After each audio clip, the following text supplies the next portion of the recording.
Saudara yang terkasih di dalam Tuhan Yesus Kristus, kembali kita berjumpa di dalam renungan harian GKI Sangkrah Solo. Kita akan bersama-sama membaca dan merenungkan firman Tuhan. Untuk itu, terlebih dahulu kita akan membukanya dengan doa. Mari kita berdoa.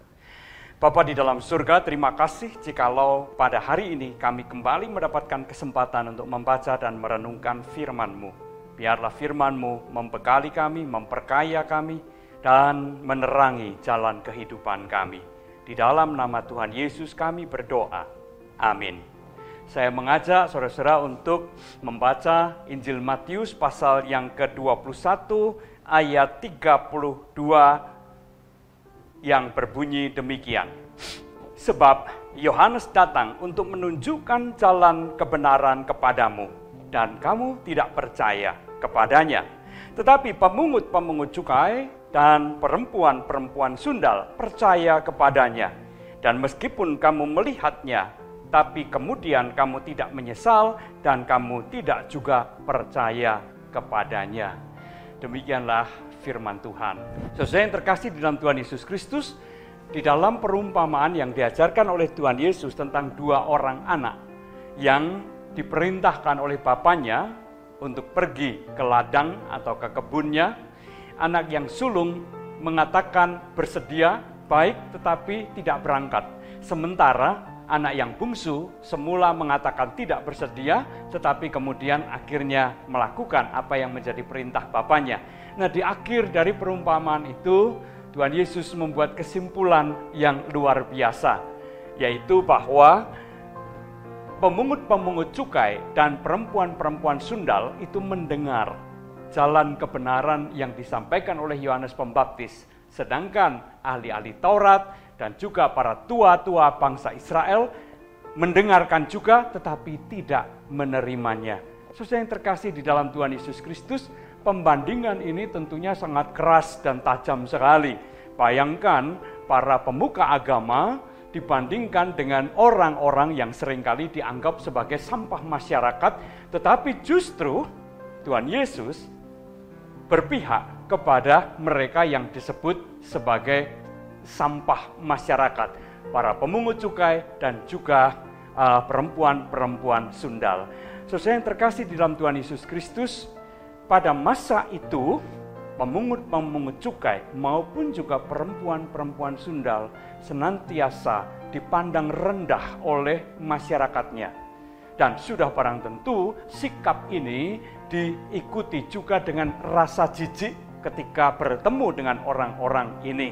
Ketika bertemu dengan pemungut cukai ataupun dengan perempuan sundal, mereka merendahkan dan sangat jijik melihat orang-orang seperti ini.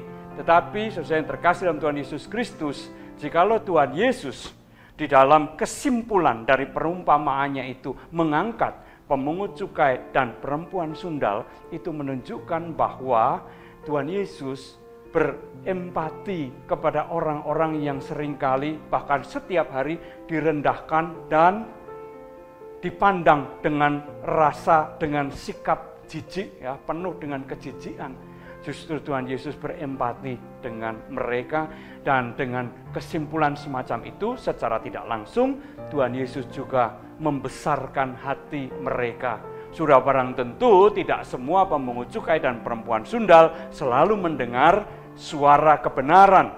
Tetapi jikalau Tuhan Yesus mengangkat itu menjadi salah satu atau sedikit orang yang mau mendengar suara Yohanes, maka itu berarti bahwa Tuhan Yesus mau membesarkan hati mereka, bahwa belum tentu mereka adalah orang-orang yang terkutuk. Bisa jadi mereka adalah orang-orang yang menyadari keberadaan dirinya yang begitu rendah, begitu hina, dan justru itu menjadi jalan menuju kepada pertobatan. Saudara yang terkasih dalam Tuhan Yesus Kristus, seorang psikolog yang bernama John Gottman, ia adalah seorang psikolog yang ternama.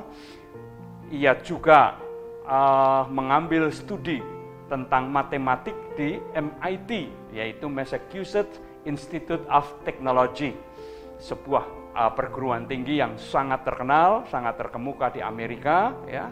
Dan kemudian John Gottman juga menulis buku yang sangat terkenal, The Mathematics of Divorce, matematik perceraian. Saudara yang terkasih dalam Tuhan Yesus Kristus, di dalam buku itu antara lain Gottman mengatakan bahwa salah satu yang menjadi penyebab kuat terjadinya perceraian adalah sikap merendahkan pasangan. Karena sikap merendahkan biasanya selain menempatkan dirinya lebih tinggi dari pasangannya, juga memandang rendah dan tidak jarang pula disertai dengan rasa jijik. Saudara yang terkasih dalam Tuhan Yesus Kristus, dan itu sebabnya apabila relasi antara suami dan istri sudah diwarnai atau dikuasai dengan sikap dan rasa semacam itu, maka perceraian tidak dapat dihindarkan lagi. Bayangkan kalau setiap hari, baik itu sikap, tindakan, tutur kata, mewujudkan atau sangat diwarnai dengan sikap merendahkan, ya, dan juga rasa jijik yang muncul melalui sikap, tutur kata, dan perbuatan, siapa yang akan dapat bertahan dalam suasana hidup semacam itu? Saudara yang terkasih dalam Tuhan Yesus Kristus, perumpamaan atau kesimpulan dari perumpamaan Tuhan Yesus tadi mau mengajarkan kepada kita juga, jangan kita merendahkan pasangan kita. Dalam rangka bulan keluarga ini, kita dipanggil untuk membenahi relasi yang ada di dalam keluarga kita.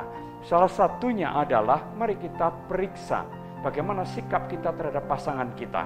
Apakah kita adalah orang yang merendahkan, menganggap rendah, menganggap remeh pasangan kita? Apakah juga sikap kita, pandangan kita, tutur kata kita mencerminkan rasa jijik yang ada di dalam diri kita? Sudah barang tentu bahwa pasangan kita jauh lebih baik daripada orang-orang yang ada di dalam gambaran perumpamaan Tuhan Yesus tadi, yaitu pemungut cukai dan perempuan sundal. Pasangan kita jauh lebih baik dari itu. Oleh karena itu, janganlah kita memperlakukan mereka dengan perlakuan yang sangat buruk. Karena ketika itu sudah melekat di dalam diri kita, yaitu sikap merendahkan dan juga rasa jijik, maka itu sulit sekali dihilangkan. Jadi, jikalau kita menghendaki keutuhan keluarga kita, kebahagiaan keluarga kita, maka berhentilah memandang orang lain dengan merendahkan, dan juga jangan kita merasa jijik terhadap pasangan kita sendiri. Berhentilah dan berubahlah, maka keluarga kita juga akan menjadi keluarga yang diliputi dengan kebahagiaan karena kita menghargai pasangan kita sebagai orang yang Tuhan tetapkan menjadi kawan hidup kita. Tuhan memberkati. Amin. Mari kita kembali berdoa. Terima kasih ya Tuhan, jikalau kami boleh merenungkan firman-Mu pada hari ini. Kiranya firman-Mu meneguhkan dan menerangi kehidupan kami. Di dalam nama Tuhan Yesus kami berdoa. Amin.